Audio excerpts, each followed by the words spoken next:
Hey guys out in the guy stuff land, we want to welcome you and thank you for listening. This is the first podcast in 2021. This is going to be a great year. We're trusting God to do amazing things. Take a listen.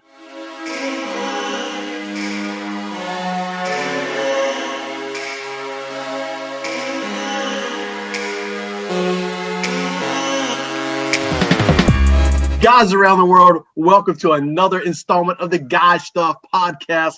I'm your host, Anthony Claiborne, fresh off the Rona, joined by my brother from another mother, all the way from the other side of the world, drinking some kind of weird pistachio milk or something. It's good, John man. It's good. SB. It's Belgian chocolate. No, it's no sugar, man. I gotta get unfat again. Belgian chocolate in Thailand. What could possibly go wrong? I mean, I do have diarrhea quite a bit, so you never know what it's from. So you never That's know. what I heard. But anyways, you kind of go, it's like Russian roulette. Like, what will give me diarrhea today? So yeah. So anyway, so man, once you get 40, it is a lot like Russian roulette. Every time. Two quick things before you introduce our guests. One, once you get 40, never pass up an opportunity to pee, and never trust a fart. Okay, that's free. I'm 41. I'm there with you, man. Exactly, man. Exactly. You never trust a fart. Okay. That one might not work well. I'm the grandpa in the group at 47. He is. He's old as dirt, man. John, why don't you introduce our brother tonight? I am. Well, man, I age well though. We are excited. We're a little bit shamed by his beard, and so we're excited to have Erik Allen here with us, man. He is from a top-rated MMA podcast. He has the founder of and proclivator, or whatever you want to call it, of Bearded Biz, which I'm loving the beard. So it's like, man, I'm getting bearded again, man. I'm like, mine was not that long, but it was getting there, and I just like, I had that moment of weakness. I was like, he had a good homeless vibe going. It did. It had a little homeless vibe going. Had a moment of weakness. People were giving him change on the street. Oh, nice. Okay. That's mostly because I was begging for it. I was like, can you give me $5?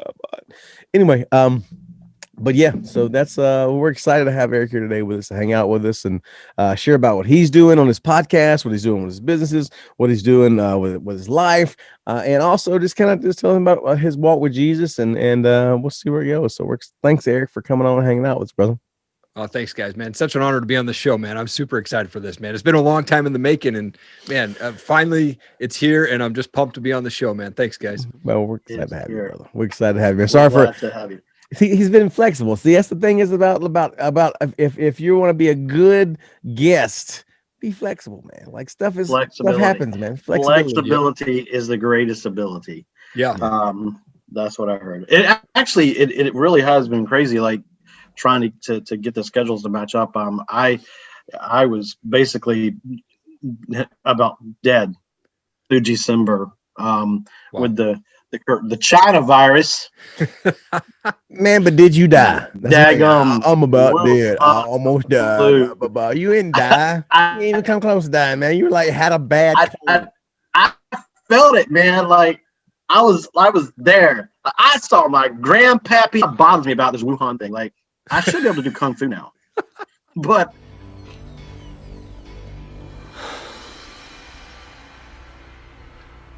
I know kung fu now. But nothing. No crane form. I can't levitate like from Crouching Tiger, Hidden Plot.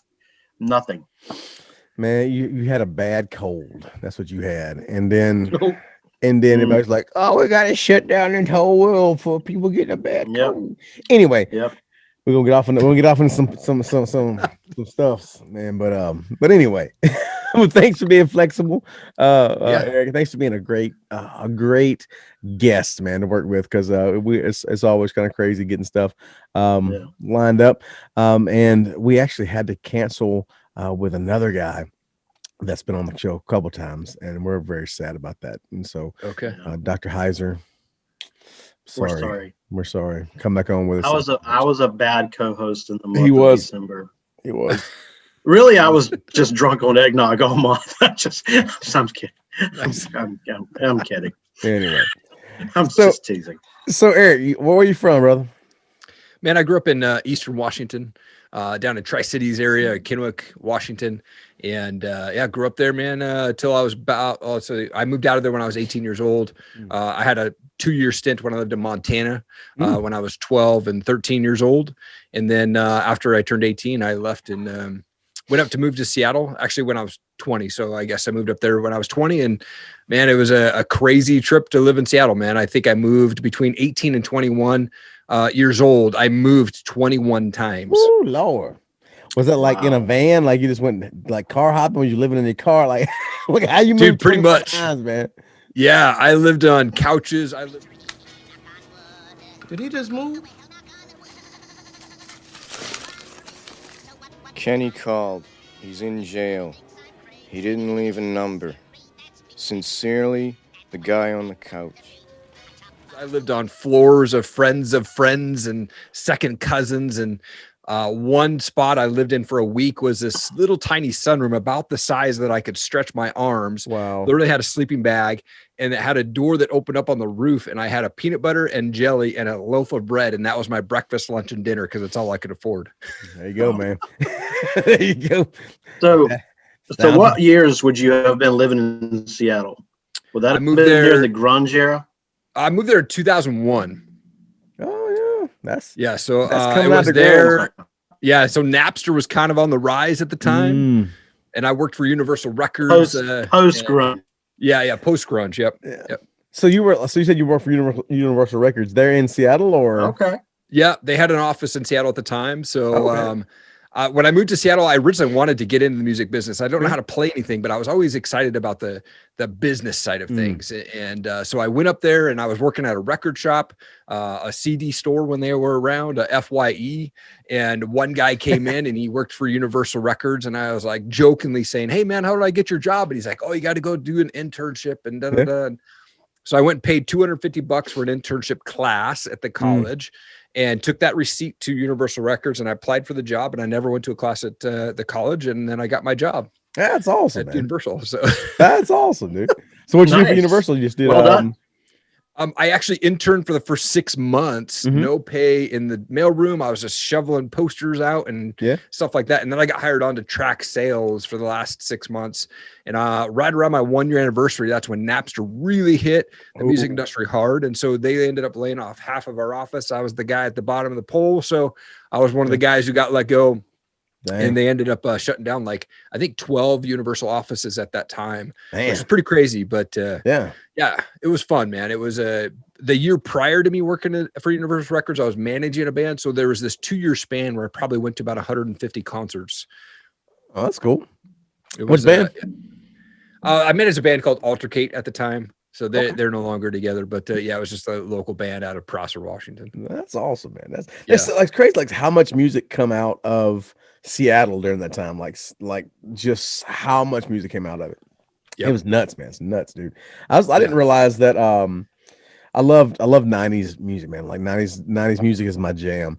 Totally. And so I love Counting Crows. It's like one of my all-time favorite bands, and I didn't realize they come out of Seattle. So good. Good. At the same time, like Nirvana was coming out. Like them and Nirvana were kind of like the same at the same exact time from the same exact area, and like going so different music. Like how did that it's just interesting how much music can come out of there and how much variety can come out of Seattle. Yep. I did come out. Yeah. I don't know what's coming out now. Like a bunch of you said you with you interned hair coming out singing, I guess. The mailroom. Yeah. So you're the guy who threw my CD away. Pretty much. He's the guy who threw my CD away. I said, yeah. That's the Columbia House guy. You need to get. Right. That was the Columbia House guy. Yeah, different. Yeah. Different guy, Anthony. Different guy. Right. So anyway, so you just so like that was up in Seattle. Like, what time? When did you leave Seattle? Like, what was that whole stint there after that? Yeah, I mean, like I said, I grew up in Eastern Washington, went up to Seattle to get in the music business, worked for Universal Records for a year. Actually was in the Seattle area for probably, I think, 15 years before my wife and I moved to Idaho. I met my wife up there. I went through just the crazy, what I thought was like a normal childhood. Like, when I grew up, I went to church every Sunday, and then, my parents got divorced when I was 11. And then my mom got together with a boyfriend who was very abusive, and I watched her get the snot kicked out of her all the time. And then they decided to move to Montana, and I ended up fighting him when I was 13 and literally split his face open with a steel frying pan. And then, my mom never pressed charges. It was crazy. Yeah. I mean, cause like, I wouldn't say that my parents were like involved parents, and certainly not like involved once we moved to Montana. Where like my mom and her boyfriend would leave for a whole week. They just go up to the mountains and go camping. And then I would just be at the house and like to fend for myself, and like, we lived on 5 acres. So, and we had 5 horses. So I'd have to go out and feed the horses. It was just wild, man. Yeah. And I remember like brushing lonesome dove. Right. Totally. Yeah. Yeah. I mean, I'd be out feeding the horses at night, and then I'd hear like the bobcat on the hill, 'cause we had 5 acres in this hill. Like I'd hear like a cougar or bobcat or something growling at me. I'd be like, heck no, man. I'm out. Like I always hated horses. They're just big animals to me. And I remember sleeping on the couch one night, and I had this weird feeling like someone was like looking through the window at me. And so I sat up and I looked out the window. It was like 2 o'clock in the morning, and there's a horse's face right there.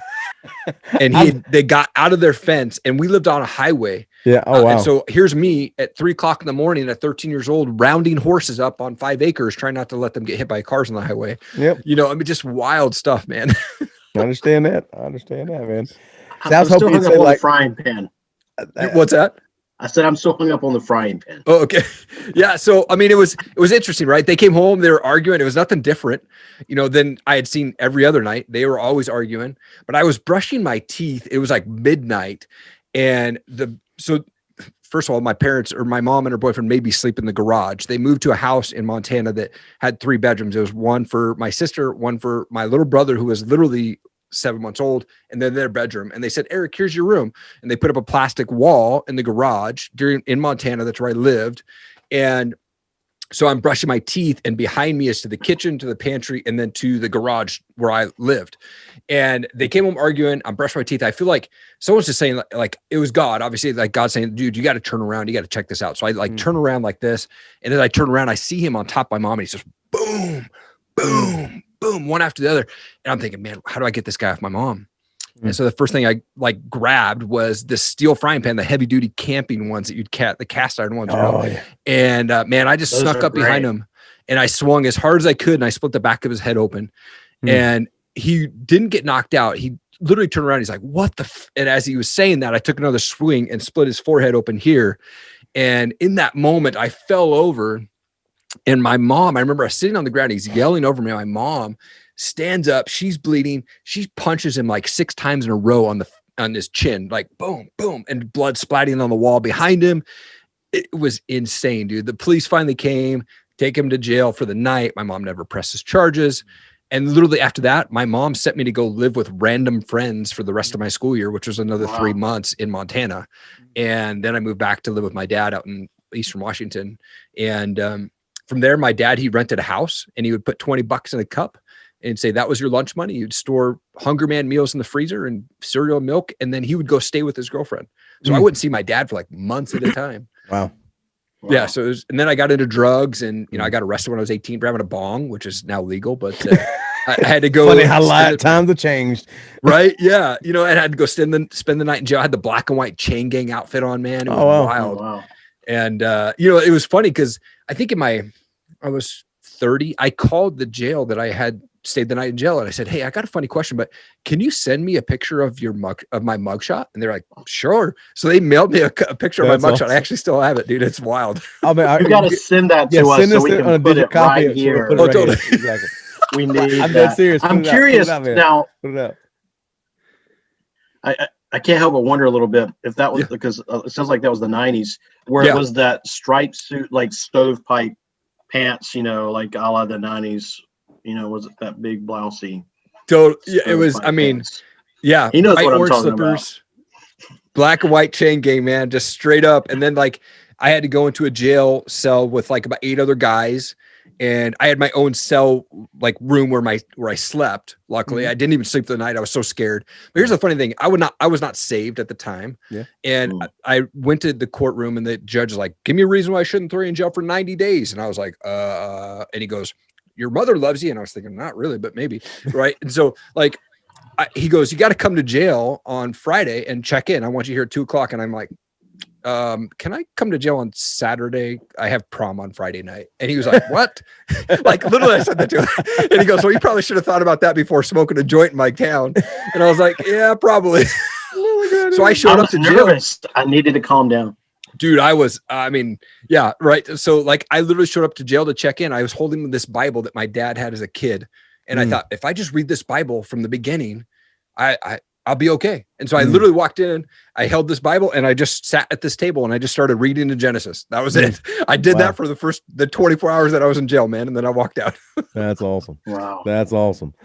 That's freaking awesome. It's interesting to see how God, uses those times to kind of get our attention. Sometimes he kind of snatches us up sometimes and be like, "Hey, this is the road you're going down, and I don't want you down that road." And so that's just interesting to see how this is people's lives, how he literally just intercedes and just jumps in and once we're saved, once he begins to change our heart and lives, uses those experiences, uses those things to actually further his kingdom, actually make us a better witness and a better minister in those situations. Because I mean, I'm sure there's people out there listening, even in our audience right now, that can relate exactly to how you grew up. Like, I mean, especially most of us that grew up in the 80s and 90s. Yeah, we grew up on our own a lot of times. Like, everybody was.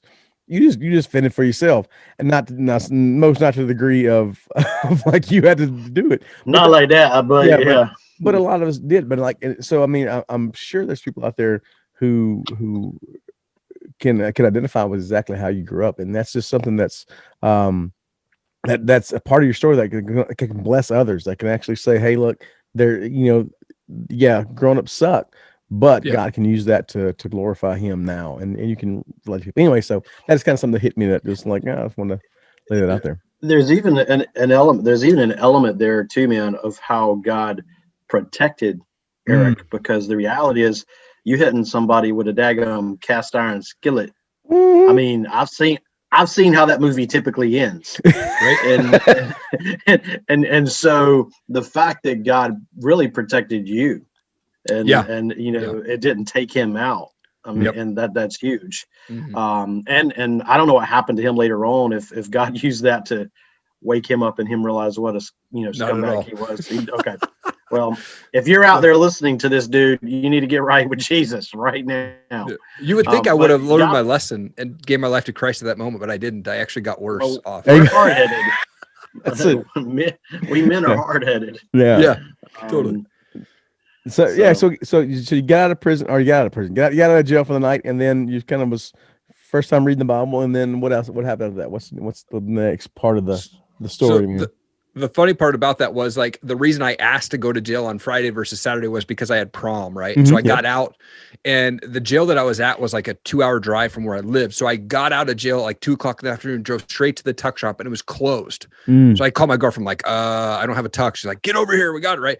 So, I mean, I got a 1-year probation, and I basically had to just call into my probation officer once a month and tell him I'm not smoking pot. Yeah. And I didn't. They said I could get tested anytime. So I did not smoke pot for a full year, but what it did was it flipped me over to drinking. So I started drinking heavily over that year. And I was only 18 years old. I was still in high school. I was a senior in high school. I actually, told my dad I was going to go stay at a buddy's house before I left to jail, because I knew he would never call. So my dad, I even tell him that I went to jail for like 10 years after I graduated, but I mean, I always said, I'll never do like the heavy drugs. Right. So I moved up to Seattle. I had a buddy say, "Hey, you want to do some drugs?" I'm like, "Yeah, I'll smoke a bowl." He goes, "No, let's do some coke." And I was like, "What?"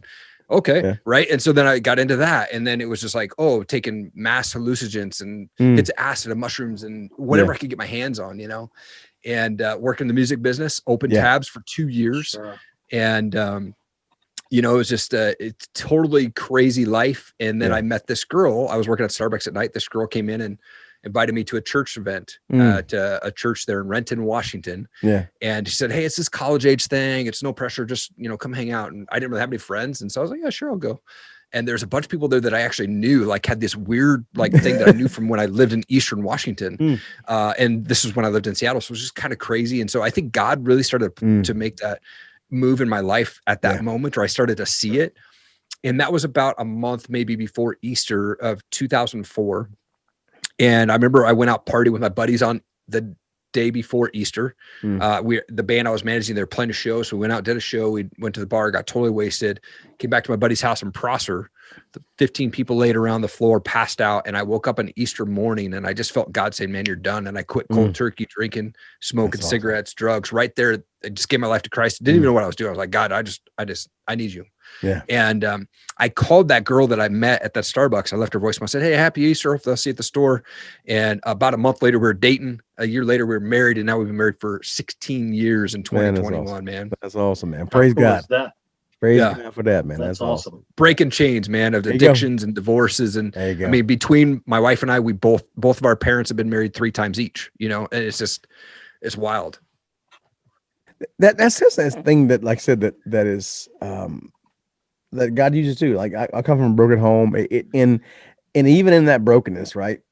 God makes an amazing thing out of it. Like that's one thing that for us, with our story, me and my wife almost got a divorce. All these things, were going on. But one of the things that always stuck with me is like, I don't want to go down the road that I saw my parents go down with divorce. Yeah. Those things are it's horrible. Anybody thinks, any guys out there thinking right now, oh, I just divorced this woman and find me a better one. Cause that thought is always there sometimes. Right. Sure. That's retarded. That ain't gonna happen. It is completely horrific for both parties. It's literally separating a body. It's separating a soul. And so if you think you can do that and not have some repercussions and not have a lot of bad things happen, you're delusional and you need to get to Jesus. But anyway, so that was just something that hit me with the divorce thing. You talk about familial situations. There's a saying I've heard that I really like, and we use it in our household a lot. People say stuff like, it runs in the family. Well, it runs out here. Yeah. It's done here. And that's, I think there's, a lot of guys who listen, they have those struggles, and you've got different spectrums, right here in this little window with 3. You've got your situation where your parents were married, several times each. You've got a situation with what you dealt with, John, and then like in my situation, mine was a very different type of abuse. It was that passive aggressive. It was a very underneath, like almost more emotional kind of deal. It was like just sapping your soul, like day by day. And God can break those chains like you talk about. And you hit on something that I call, every man has that tendency to run to something to numb that pain. In your case, it was drugs and alcohol. For me, it was I was a very violent young person. I'm not, John, as much as we've talked, I mean, I don't know. I mean, you've not really expressed what your thing you ran to was, I guess. Mine was porn and alcohol, man. That was my thing. And then that was my 2 biggest ones. Yeah. That was what I ran to. Man. The enemy's he uses the same tricks all the time, man. I mean, like drugs, sex, and rock and roll. I mean, that's pretty much throw a dash of money in there. I mean, it's we always broke. I'd like, see, that's one thing that Satan never threw at us. Like, oh, here's a ton of money. It's right. It's like, tip me. How dare you? Totally. Yep.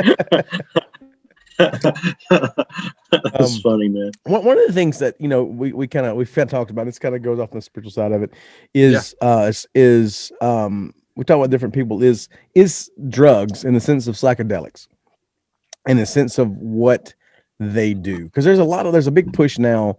Like if you watch Joe Rogan, if you watch these guys, they do talk about, DMT and mushrooms and doing all these things. Ayahuasca. Ayahuasca, those things that it's just a fun word to say. Yeah, ayahuasca.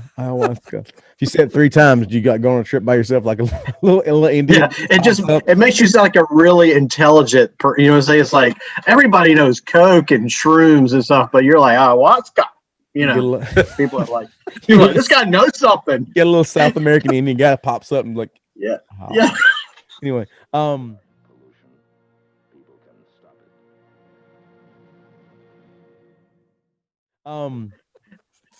street cred in Peru. So you have these people that are promoting this as a way of mind expanding, a way of reaching different dimensions, and even and so what's the thing is that I've, as somebody who experienced it, I never did psychedelics. One thing I always stayed away from because my dad was like, I know a buddy who went on a bad trip, never came out of it. So I'm like, I don't want to do that. But that there's something specifically about psychedelics that I believe is a demonic door, a dimensional door that you can open up in your mind. And because even the Bible talks about pharmakia as a way of communing with demons, basically demonic or entities and those kind of things. And a way for that open up into your life. And that's one thing that the Bible says, stay away from pharmakia. When it says sorcery, it actually translates to pharmakia. So anyway, I just wanted to see, like, in your experience of experimenting with psychedelics, those kind of things, what was your takeaway from that? Did you have any bad experiences? Was it good experiences? Like, what did you see? Yeah. What did you see? People, just to kind of see people who have done psychedelics, to see kind of what their experience was. I'll say this. So I took acid, probably, I think I've taken 15 hits of acid in my life. One of the times I took 5 at one time. So that was a crazy trip. And then I did mushrooms one time. I wish that I had those numbers flip though. Yeah. Because my experience with mushrooms literally was walking out to this field behind my cousin's house and just, I say this cleanly as possible, but I was frying my mind off like on mushrooms. Yeah. And I remember looking in this field and I was smoking a cigarette and Happy Faces was literally jumping out of the field, man, like just waving at me. And I was like, this is rad, man. Like crazy trip. Right. But then like I take acid and I had some really bad trips, man. Like where I remember sitting on the wall in my buddy's room and he like freaked out and thought that he saw me getting sucked into the wall. I wasn't thinking that, but he said that. And as soon as he said that, I felt my body literally getting sucked to the wall when he said that. And just crazy. I remember being in my buddy's trailer when I was 18 years old and his mom had this statue of Jesus and I was sitting on the couch and Jesus was waving at me. And like, maybe that's a sign. See, even then he was trying to get your attention. Even then trying to get my attention, right? I'm right here. And we had some bad, we used to take this stuff and I remember I went to saw Tool and Tool is one of my favorite bands. And anytime that we would take acid, we would go listen to Tool. And when we got to see them live, that's when we were like, oh, let's be smart. Let's go buy acid from a random guy in the parking lot. Right. What could possibly go wrong? Yeah. And so we have no idea what's in this thing. Oh, I'm selling acid for $5. Sure. Yeah. Look, eat it. Right. We get in there and that was the last time I did it. It was by far the craziest trip I've ever been on. I remember being down in the stage and I'm looking at my buddy and Tool comes out and, Maynard goes, how many people are frying on acid right now? And like at the Gorge in Washington, there's 20,000 people and half of them are like, yeah. And he goes, well, that's not enough. And he sat down on the stage and the band just played this crazy music for like 20 minutes while everybody just tripped. I remember being in the mosh pit, just like zoning it out and looking down at my arms and veins are coming out of my arms, man. And I think if you go natural, like mushrooms, and I'm not advocating for hallucinogens at all, but I'm saying like my personal experience with hallucinogens. Not a trip with guy stuff. Right. Yeah. Mushrooms was the better trip than it was over acid. And I was so desperate in high school that literally like in high school for me, a hit acid was $5 or I could go to the store and pay $2.50 for a bottle of dextromorphine cough syrup and get the same experience. Yeah. And so me and my buddies, we would go, hey, let's go chug a bottle of cough syrup. And we would chug a whole bottle of cough syrup with dextromorphine in it. Wow. Right. And we'd be down at the park. And that was the weird thing, because we would take this whole bottle and we'd be sitting there for like, man, nothing's going on. And then like 20 minutes later, we would all puke. And then as soon as we puke, we're frying balls. Like, wow. I mean, just crazy. Yeah. Like, out in the woods. And it was just like taking an acid trip, but it cost us half the price. So that's that's what we did in high school, man. There you go. And that's the thing, is that, it's that, how Satan kind of gets in this, and that's that escape, and that pull to something different, and even like we said with shrooms, or with DMT, or with ayahuasca, or and with acid, having those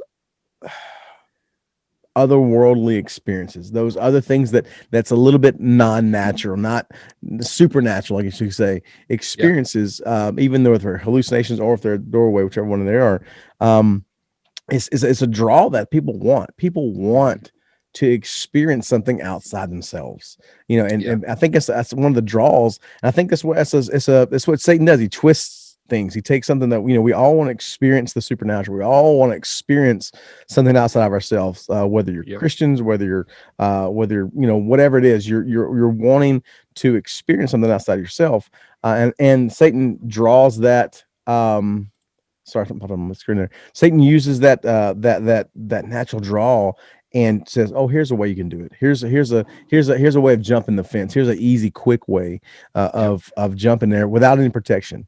That's the thing, is like a lot of people who we talk about, we talk with that do these things, like you're jumping the fence into the spiritual realm by opening yourself up, and you have no protection there. You're naked in the dark, like to use a Tolkien reference. You're naked in the dark,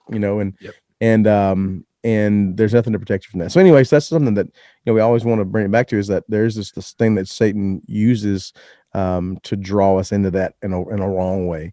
Totally. Christ calls us in to experience that in a very real and eternal way. So anyway, that was good and true. That's good. Yeah, that's good. Okay. Well, men are notorious for escapism. Yeah, I mean, we are, and even after we become Christ followers, there's still that temptation, maybe not to go back into shrooms or acid or whatever, but there's other forms of escapism.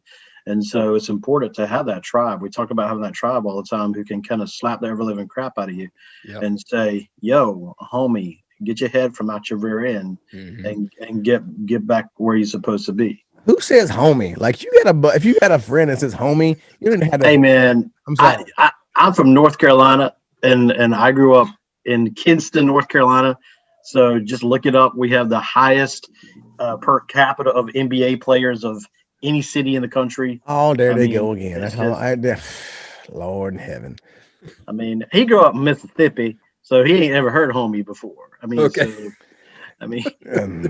heard a lot of things, but anyway. By the way, how close were you to Laurel, Mississippi? Because I've been checking out that hometown, and I've been checking out that hometown show on HGTV with that couple that like does the houses. They seem like a nice couple.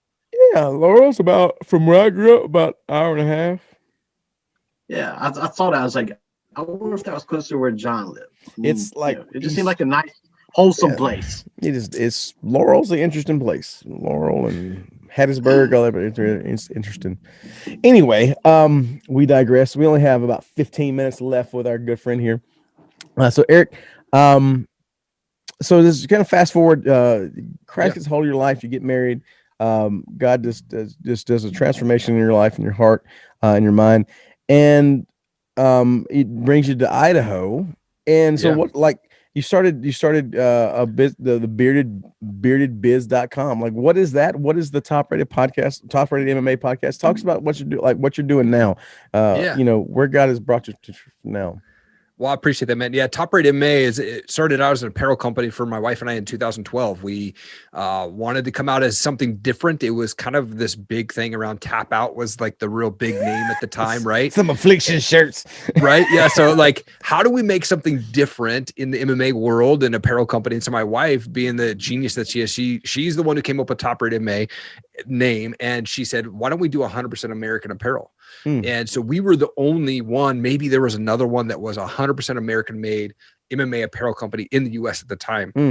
And it took off way faster than we expected. Like we started getting calls from folks from the UFC management. Hey, do you want to sponsor this fighter? Oh, how much do you want? Oh, it's $10,000. Dude, I started this company with 5. There's no way, right? So like and I had no idea what I was doing. We spent tons of money on product that didn't sell. I gave a bunch away to Hurricane Katrina. I actually donated probably 30 shirts that I'd ever sold to Hurricane Katrina through Grunt this Style. Is all sounding very familiar to me as a brand owner. I just nice. Yeah. Just want to I feel you. Go ahead. Yeah. So we, as 2014, my wife and I, we just wanted to get out of Washington. We ended up moving to Idaho. We moved to Southern Idaho down to like Boise area. And I had TopRatedMMA, but I was losing excitement about it. And at one point, I think it was about 2015, I actually put it up for sale. And I just put up the name and like, hey, take over the Twitter followers on, and I think I put it up for like $5,000 or something like that. And some guy called me and he wanted to offer me like $3,000 or 2,500 or something like that. But it was in that call, I was like, nope. I decided that I wasn't going to sell it, decided not to sell it. And I rebranded it. And I spent the next year and a half kind of focusing on how do I rebrand this thing. And so 2017, we launched a TopRatedMMA podcast, had no idea what I was doing. I was in a walk-in closet for almost the first 100 episodes, horrible lighting, not looking at cameras. I look back at my early shows. I'm like, oh man. And I like this show. Now I've, right. So, I mean, and we also understand that. Right. So it's just now over 200 shows in, and it's considered the number one MMA podcast out here in the Northwest, which is awesome. The number one MMA podcast in the Northwest. With the Bearded Biz Show, we're bringing on entrepreneurs, world changers, and success-minded people, and we are creating visionaries. The guests that we bring on are making such an impact, and don't take my word for it, but check out the highlight video here.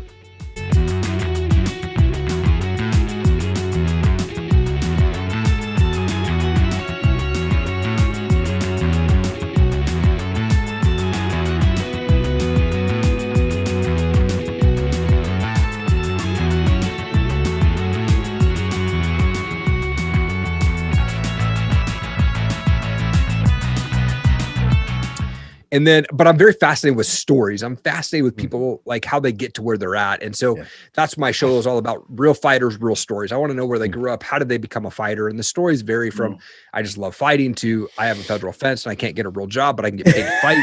Right. So it's like, I was really infatuated by that. And so around 2018, I came across Ed Milet online and I was like, man, this guy, he's awesome. He like fired me up. I went and like literally binge watched all of his episodes on YouTube and then started following him on Instagram. And at the end of 2018, he did this max out challenge where we had to submit a 1-minute video via our stories about our passion. What are we passionate about? Like podcasting, things like that. He had 1 million followers and I won his challenge out of those folks that submitted videos. And so I got to have a phone call with him and I talked to this team and said, yep, you can record it. And so it was that after I won that challenge, I decided to launch the Bearded Biz Show, which is all talking about entrepreneurs, world changers, and success-minded people.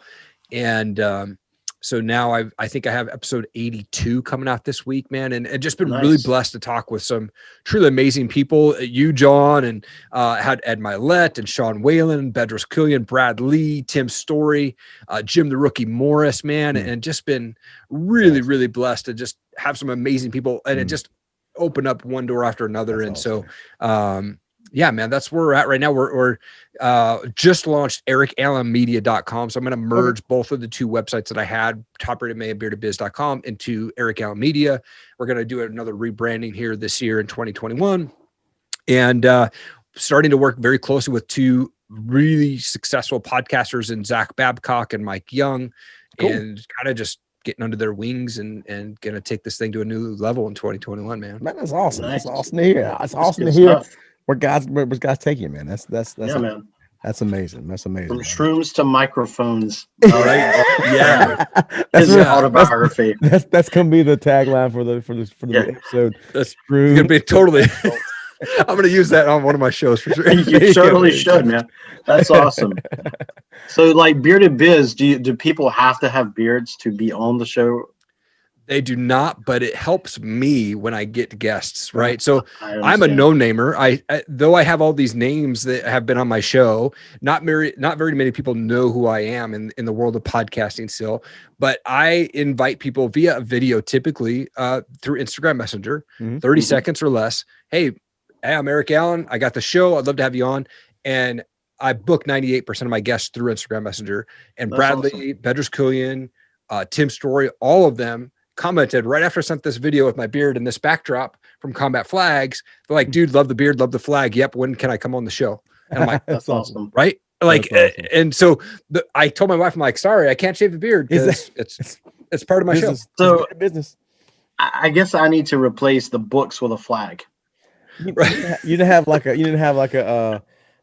Donald Trump riding a yak with a cigar and a beer. I was thinking like a bison. A bison? No, we want a yak. Totally. We wanted like a yak. We want like a full on just snow And yak. most people here don't know what a yak is. it's like they get bison. Put them on a bison. What's one of them furry cows? I don't know what them furry cows is. That's I what like it. I did watch an interesting documentary called Empires of New York that talked about like all these different figures like him and Giuliani and all these different people, and basically how like they kind of rose up through the 80s and so forth. And it really helped me like understand him a lot. Like really. And like even his Make America Great Again, that was actually Ronald Reagan's campaign slogan from his campaign where he defeated Jimmy Carter. Really? I didn't know that. Yeah, so that's not new, Yeah. So like that's smart of him to take that and use that piece of branding. But homeboy was talking trash to people in the media all the way back. I mean, people think that stuff is new. Man, he was just trashing people that I mean, like it was very interesting. And he is actually a very intelligent guy. People who think are not paying attention. He's playing chess and they're playing tic-tac-toe. Well, the thing is, like, everybody's like, oh, he's an idiot. He's an idiot. Oh, he's a I just got super political there. Well, he's like a super genius. Like, so what is it? Is he an idiot or is he a super genius? Like, is he super genius? Like in the sense of like, even people that hate him go, oh, he's a, mastermind and all this stuff, but behind the scenes you go, you just said he's an idiot. How is he a super villain if he's an idiot? Anyways. Yeah. Yep. The Orange Adolf. I heard somebody call him earlier. Okay. I heard that. I was like, whatever. Yeah. I don't know. So out in Idaho, man, there's actually another podcast is out there that in Moscow, Idaho, called Cross Politic. Duh. If you ever get a chance, check those guys out, man. They're really cool.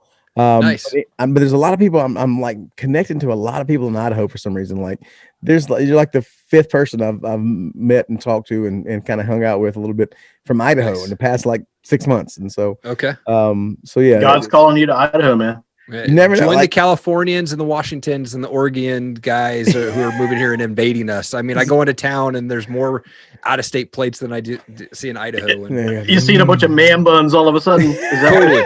And we know exactly, especially during this time of the year, who's not from here because all the cars are pulled over to the side of the road. They don't know how to drive in the snow. There's accidents every other day. It's all Californians, man. We're just their flannel comes from Abercrombie. Right. Yeah, we say don't Californicate Idaho. There you go. And so that's there you go. That's funny you say that because like my wife was talking earlier. North Carolina is the halfbacker state. Okay. Like all the Yankees, the halfbacker, all the Yankees will move down to Florida. Stay with me. Oh, gotcha. Okay, yeah. They moved down to Florida and it's too expensive, so they moved halfway back. Okay. To North Carolina. Halfway backers. Half backers. I think said half packers. I was like, what did it like this Oregon Trail? They didn't pack enough supplies. Some of them too. But anyway, you have died of dysentery. She's on this women's business networking page, and there'll be these women from up north like trying to figure out where to move to, and she literally will get on there and talk to them and try to talk them out of moving to North Carolina because we don't want any more Yankees here. Sorry. Yeah. Yeah. That's what you should do with Idaho. You should have like this, like Idaho sucks. That like you start your own. Totally. Thing like this bad mouth in Idaho, but like it sucks horrible. Don't move. See, like at least y'all didn't lose a war to the people from California. we lost the war to these people. Did you not? And then they come rolling up here. Did it not? You know, they had to come from somewhere. I mean, the settlers had to come from somewhere. Fair enough. Out here is so interesting because like there's a lot of patriots out here, right? Like, and people want to call patriots racist or whatever, but I think living here for 6 years, there is no racism that I've witnessed in this area, right? Like everybody is all for, hey, if you're peaceful, then be here, right? But I remember when Antifa during the summer was getting really big, and Spokane, Washington is a big sort of liberal area. It's about 35 miles away. There was these rumors that Antifa was going to come into Coeur d'Alene and cause a bunch of trouble. And I mean, for a week straight, there was probably 1,500 people lined up on the streets of downtown Coeur d'Alene. And here, there's no laws for guns. You can carry, you can conceal. Doesn't matter if you're 18, you own a gun. That's fine. ARs, no problem, right? Like carry. So, Idaho. I mean, we're walking. You go down the street, and there's like literally 1,500 people with ARs over their shoulders, packing, on the sides as well. And they're like, "Bring it, Antifa. Let's do this." Like. And guess what? No Antifa showed up. Like, it's funny how that happens. It's funny how, like, going, you know what? We don't want to throw rock to the person with an AR-15. Right. Bill Maher, of all people, you guys, of course, know who Bill Maher is. Yeah. Back before the election, I heard a quote from him that I thought, Bill, I actually appreciate that you said that. And he was saying that everybody needed to, like, after the election, become more civil with each other. He said, because our side is not very good at war and their side's not very good at being civil. And I thought, okay, at least you understand what's up. Not too far off. Well, I'm amazed in all seriousness. I was talking earlier, I had coffee with somebody earlier today. The restraint. The level of restraint. I was talking with him about just the level of restraint of just common, ordinary citizens to not just go in and mop those people up who were causing all that trouble. Yep. People. See, I don't think it's restraint. I think it's. You think it's saving ammo? No, I don't think it's that. I think it's almost brainwashing of the government saying you can't do that. Don't do that. You're going to like. I think it's the vast majority of people are like, they I'm like, oh, if I do that, I'm going to jail. Oh, do that. Like it's not restraint. And they got to go to work Monday. Exactly. So, I think it's fear. I don't think it's restraint. I think it's fear. And so what I'm waiting to see is when that fear goes away. What happens then? What happens when it goes? You know what? I ain't got nothing else to lose. That's what I'm like. When that happens, then it's gonna get ugly. But I genuinely pray it never comes to that. Yeah, I genuinely pray that never happens. Because the reality is the American Civil War, more Americans obviously died in that war than all of our wars put together. So a civil conflict in our current state with the, just like you were just talking about, with the amount of firepower that exists and Chicago on a Friday night, they kill, 200 people or something crazy. I mean, so just the utter lack of respect for life in general that exists in so many circles in our nation right now. The exponentiality of what a conflict would look like would be absolutely devastating. It'd be a genie that you could never put back in the bottle. I feel very blessed to be out here. Like, I mean, I feel very safe. My wife feels safe to walk around. We don't have a lot of crime or anything like that. I mean, most of the crime is real petty stuff like theft or something like that, but very little violent crimes or something like that, and I think even out here, like even with masks, there wasn't a lot of like shutdowns. Like Idaho, they tried to enforce this shutdown. They tried to enforce this mask mandate, and pretty much everybody here just gave them the finger. Like there is I don't wear a mask, and if you want to wear a mask, great, that's fine. That's for you. But I don't wear a mask. Costco is the only place in town that makes you wear a mask, but everywhere else we don't. And the only people that I know that have gotten COVID were big mask wearers. And so I don't know, it's kind of funny, but like out here, life is normal. We go to a restaurant and it's packed. We go to like stores and it's packed. There's no shutdown or anything like that out here anymore. See, that's the thing is that I go like, look, if you want to wear a mask, wear a mask.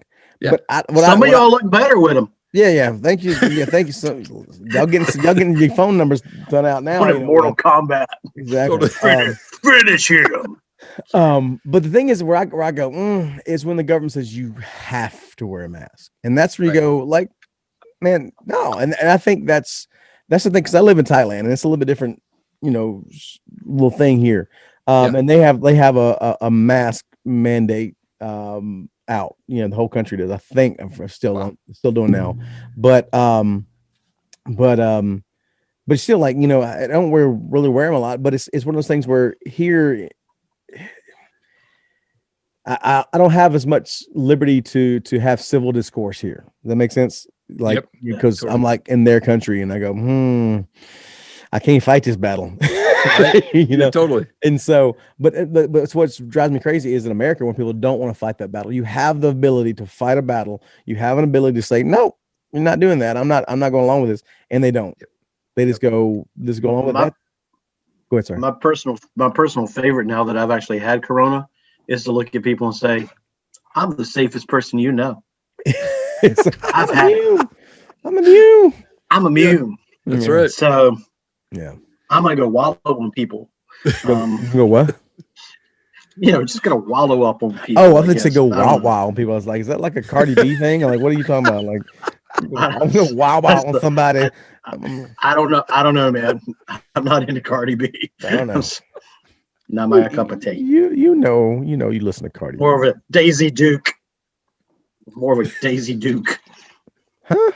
Like Olivia Newton-John back in the day. Oh Lord, see, Eric, you don't remember Daisy Duke? That's what I got to deal with. I used to watch him all the time. Heck yeah, Duke's a hazard, man. What are you thinking? Crazy Daisy. That's your first, like, that's Satan's first introduction to pornography right there. Daisy Duke. And then the JCPenney catalog. Exactly, those two. Those two back in the 80s sunk more dudes. Exactly. That's what happens. That's hilarious. But anyway, we digress. Yeah, we do a lot. But man, so where can people check you out there, Eric? Like, if they want to come check you out on Instagram and Facebook, what's some of the places they can find you, man? I appreciate it, man. Yeah, the best place is just erikallenmedia.com. You can reach all my social media sites on there.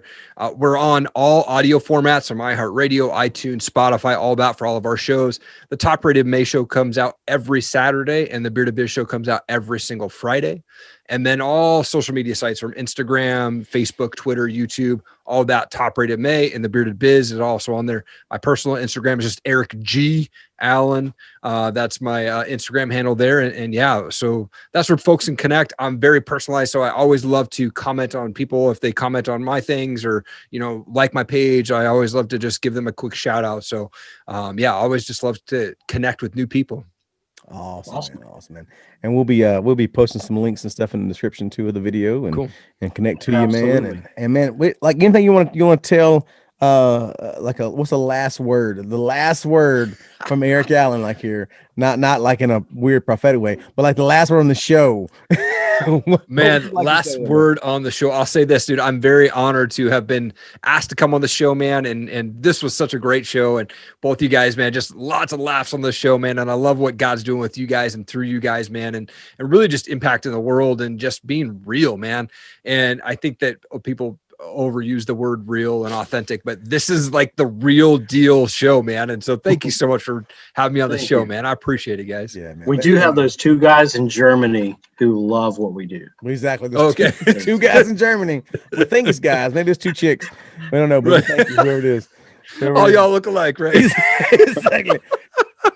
I don't know. Fräulein. That's awesome. I don't know. So, guys, all right, homework for guys listening right now. Don't check my brother. Do acid.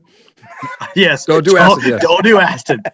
It's like that movie Love Actually. Have you ever seen that movie Love Actually? No, and the man. guy he's like the washed up rock star. He's like, I'm not gay. I don't. He's like, he's Love Actually. Whatever. So you don't watch chick flicks with your wife ever. Okay. But he's like this washed up rock star, and he looks at the camera and he's like, kids, don't buy drugs. Become a rock star, and they give them to you for free.